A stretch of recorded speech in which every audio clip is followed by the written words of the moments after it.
Assalamualaikum warahmatullahi wabarakatuh. Nama saya Intania Nasution dari kelas 12 IPS 1. Hari ini saya akan membahas tentang peristiwa pemberontakan PRRI dan juga Permesta. Yang pertama ada PRRI, yaitu Pemerintahan Revolusioner Republik Indonesia, berdiri pada tanggal 15 Februari 1958. Di bawah kepemimpinan Letkol Ahmad Hussein, tujuan dari PRRI ini adalah menuntut pemerintahan pusat akan ketimpangan pembangunan di Pulau Sumatera.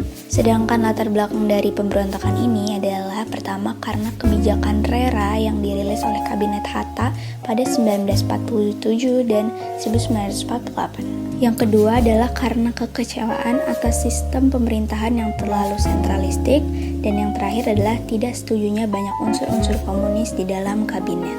Sebelum resmi didirikannya PRRI, terdapat dewan-dewan yang mewakili tiap-tiap provinsi dari Sumatera. Salah satunya adalah Dewan Gajah dari Sumatera Utara, Dewan Garuda dari Sumatera Selatan, dan Dewan Banteng dari Sumatera Tengah. Dewan-dewan ini berisikan tentara dan juga tokoh sipil. Oleh karena banyaknya tuntutan-tuntutan yang tidak digubris oleh pemerintahan pusat, maka Dewan Banteng membuat sebuah ultimatum. Isi dari ultimatum tersebut adalah pertama, pembubaran Kabinet Juanda dalam waktu 5 kali 24 jam.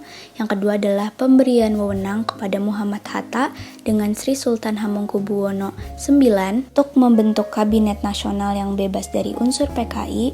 Dan yang ketiga, mengembalikan posisi Soekarno sebagai Presiden Konstitusional atau sebagai Presiden Simbol. Oleh karena ultimatum tersebut, maka pemerintah pusat menganggap bahwa PRRI sedang melakukan pemberontakan, dan akhirnya pemerintah pusat meluncurkan operasi militer yang dinamakan 17 Agustus.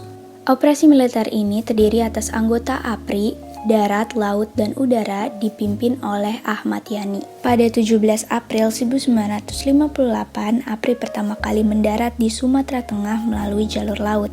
6 jam kemudian, kota Padang berhasil ditaklukkan oleh APRI tanpa ada perlawanan. Operasi militer ini berakhir pada 23 Juni 1961, dibarengi dengan menyerahnya Kolonel Ahmad Hussein. Jumlah korban yang diakibatkan dari operasi militer ini mencapai 10.000 orang. Sebelumnya kita sudah membahas perlawanan dari Indonesia di bagian Sumatera, sekarang kita berlanjut kepada Indonesia bagian timur. Permesta adalah perjuangan rakyat semesta yang berdiri pada 2 Maret 1957.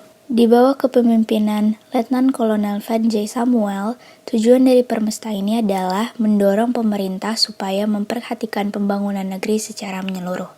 Pada kala itu, latar belakang dari Permesta adalah para perwira daerah merasa kecewa karena pemerintah pusat dianggap terlalu mengistimewakan Pulau Jawa dibandingkan pulau-pulau lain. Oleh karena itu, Permesta membuat sebuah pernyataan yang disebut dengan Piagam Permesta. Isi dari Piagam Permesta ini ialah pertama-tama dengan meyakinkan seluruh pimpinan dari lapisan masyarakat bahwa kita tidak melepaskan diri dari Republik Indonesia dan semata-mata diperjuangkan untuk perbaikan nasib rakyat Indonesia dan menyelesaikan bengkalai revolusi nasional. Pada akhirnya, pada 17 Desember 1960, Permesta menyetujui untuk mengakhiri pemberontakan mereka. Berakhirnya pemberontakan ini karena keputusan pemerintah pusat yang bersedia membagi Provinsi Sulawesi menjadi 2 provinsi, yaitu Sulawesi Utara dan Sulawesi Tengah. Permesta resmi berakhir setelah Somba bersedia untuk menyerahkan diri dan menandatangani sebuah pernyataan dan naskah menyelesaikan Permesta. Begitulah sejarah dari PRRI dan juga Permesta. Jika ada kesalahan kata, mohon dimaafkan. Wassalamualaikum warahmatullahi wabarakatuh.